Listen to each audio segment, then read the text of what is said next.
Welcome to savemake.com. Action, start. Again, we are lucky.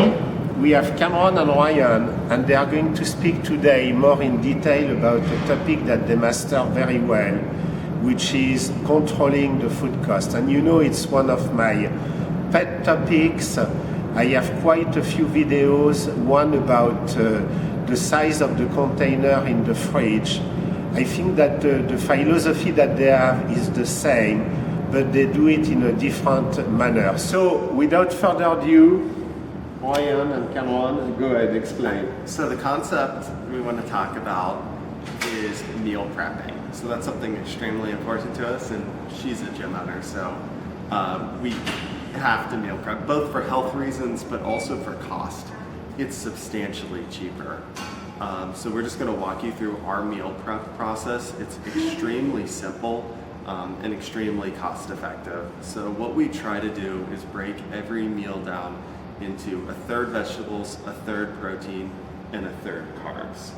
So when we'll grocery shop, we'll do the third protein is normally pretty easy.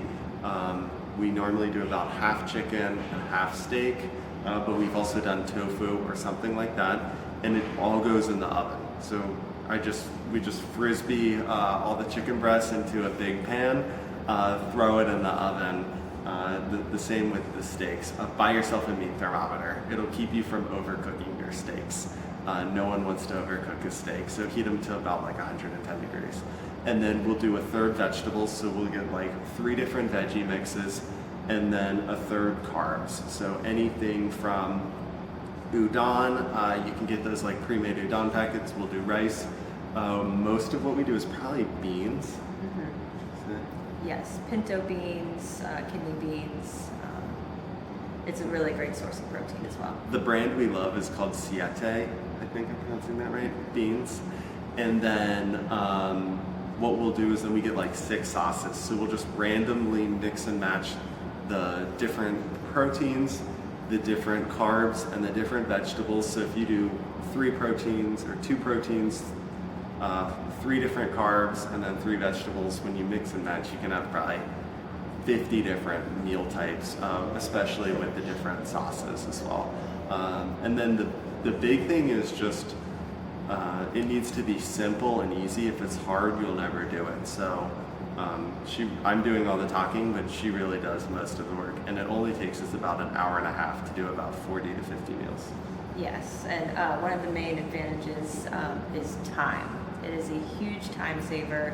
Pick one day out of your week, devote about 4 hours, and that saves you breakfast, lunch, and dinner the rest of the week.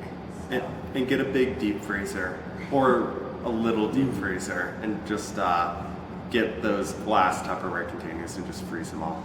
Yes, and then another tip is to be very mindful of where you're sourcing your produce.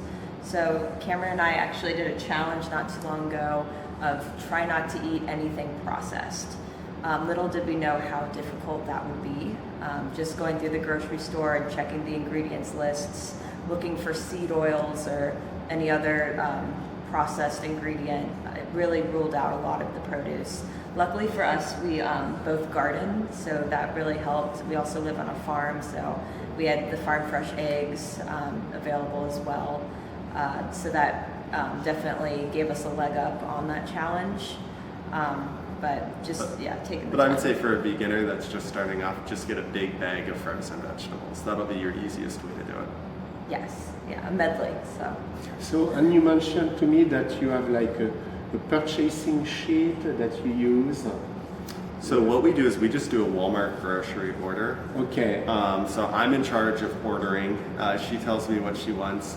And then we can either do pickup or delivery. Okay, and then you buy what is on the list, so you don't wander in the store and buy. We never go into the grocery store because I'm really guilty of that. So we do Walmart because they can do pickup. Okay. So I pull up, I let them know I'm there, and they bring the groceries out to me because she gets mad at me because if I go into a grocery store, I'll leave with twice as much stuff as I went in there. Oh yes, and you never enter the premises. She will, I can't. Okay, that's so you see, something that's an issue that I have. Yeah, we have a video speaking about that, and your itinerary into a grocery store, and it needs to be a path that you have decided. But I think it's even smarter if you know that you are tempted.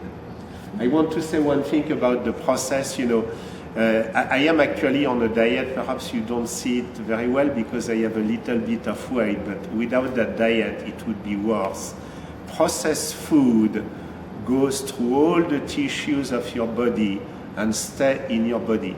I follow a diet which is like a caveman diet, like the Cro-Magnon, where it's all unprocessed food, because this is how we have been designed to eliminate the calorie and everything else. So this is very important. I remember France, and they are also included in one of the videos, they said for the process, if the ingredient list has more than 7 items, that's way too much. So that's a little bit your tip. Less than 7 items means that there is very little processed content. Yes, and to piggyback off of that, a lot of people think that seed oils are good. Do you want to go into the process of how they make those? Yeah, so it's essentially they just take seeds, they run petroleum through it, and then at the end they extract as much petroleum back out of the seeds as possible.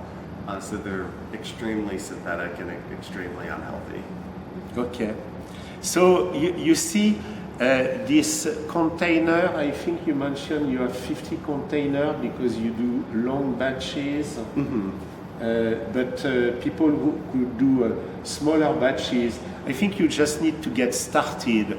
The number of containers will come after. And the point which is very important with food control is that there are a couple of... One, it's a recurring expense. So if you can improve only of a few percent, because it comes back, you need to eat 3 times a day, every week, every month. So the impact on your budget is going to be very important. The second, and I don't even know the answer, but I'm going to ask, how much do you throw away of the food in the garbage can? We have a dog. Yeah, so just about zero food. So Zero food. The stuff we will throw away is when we have guests over, that'll bring us sweets, but we also have chickens.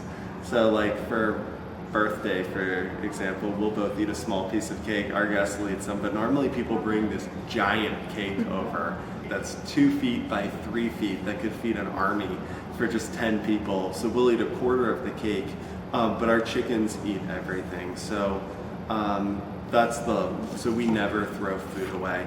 But with the meal preps, we've got them portions. So we've got 2 different size containers, and maybe I'm getting into TMI. No, but that's very important to help people. Because if she were to eat a container that was portioned for me, about a third of it would be wasted. And then if I were to eat a container portion for her, I'd have to open another one, and that would be wasted as well. So it's just...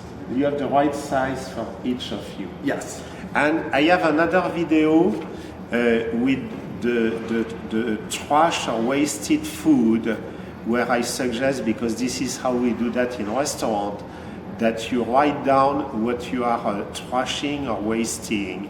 So that's their sheet. There is nothing on it because you don't waste anything. Mm-hmm. And you need to aim for that. And you may start with things, but then as you become better and better with the process, you are going to see that the list is going to start to shrink and to be non-existent. So in both our families, those are our wasted food sheets, empty. And I've got another tip. If you're going to freeze food, the problem with freezing food is you get that condensation inside and it frosts. So then you have no idea what's in the Tupperware container, and it makes it not look very appealing. So what we do is we have a chalk marker and we write on top of it what the food is. That way we can be like, oh, this is a buffalo chicken with rice, because it's just a foggy container and it makes it look really unappealing. But then when we read it, we're like, oh, that sounds delicious. as well as with the date it was prepared. Yes, and the data was prepared as well. Okay, well, I want to thank you very much for all those concrete tips. If you guys have questions, details, we always answer all the questions. So don't hesitate to ask in the comment section below the video. And again, Ryan and Kameron, thank you very much for those concrete tips that you are sharing with the viewers. Oh, no problem. We appreciate it. Thanks for Thank having you. me.